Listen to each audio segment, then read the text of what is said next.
Big breaking news. ഡിസംബറിൽ Christmas exam നടക്കോ ഇല്ലയോ എന്ന് തന്നെയാണെങ്കിലും ഇങ്ങനത്തെ അപ്ഡേഷന് വേണ്ടിയിട്ട് ഈ ചാനൽ ഫോളോ ചെയ്യാത്തവരാണെങ്കിൽ ഫോളോ ചെയ്യുക, മാക്സിമം ഫ്രണ്ട്സിന് ഷെയർ ചെയ്ത് കൊടുക്കുക. എന്താ സാറേ ഡിസംബറിൽ ക്രിസ്മസ് എക്സാം നടക്കൂല എന്ന് പറയുന്നത്? അതായത് കേരളത്തിൽ തദ്ദേശ സ്വയംഭരണ സ്ഥാപനങ്ങളിലേക്കുള്ള തെരഞ്ഞെടുപ്പാണ് ആ സമയത്ത് നടത്തുന്നത്. ഏത് സമയത്ത്? 8-ാം തീയതിയും 11-ാം തീയതിയാണ് നമ്മുടെ ക്രിസ്മസ് എക്സാം സ്റ്റാർട്ട് ചെയ്യാറുള്ളത്. ആ സമയത്ത് 2 ഘട്ടങ്ങളിലായിട്ടാണ് ഇലക്ഷൻ നടക്കുന്നത്.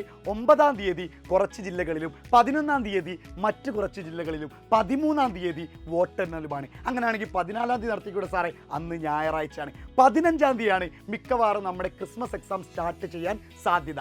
ഇനി അങ്ങനെയാണെങ്കിൽ തന്നെ 19-ാം തീയതി നമുക്ക് വെക്കേഷൻ വേണമല്ലോ, അല്ലെങ്കിൽ 20-ാം തീയതി. അപ്പോൾ ഒരു പക്ഷേ 2 എക്സാം വെച്ചിട്ട് നിങ്ങൾക്ക് ഒരു ദിവസം വരാൻ ചാൻസ് ഉണ്ട്. അല്ല എന്നുണ്ടെങ്കിൽ കുറച്ച് എക്സാം വെക്കേഷന് മുമ്പേയും കുറച്ച് എക്സാം വെക്കേഷന് ശേഷവുമായിരിക്കും നടത്താൻ സാധ്യത. ഇനി നമുക്ക് ടൈം ടേബിൾ വന്നിട്ട് കണ്ടറിയാം. ഇങ്ങനെയുള്ള അപ്ഡേഷന് വേണ്ടിയിട്ട് ചാനൽ ഫോളോ ചെയ്യാൻ മറക്കണ്ട. മാക്സിമം ഫ്രണ്ട്സിന് ഷെയർ ചെയ്ത് കൊടുക്കുക.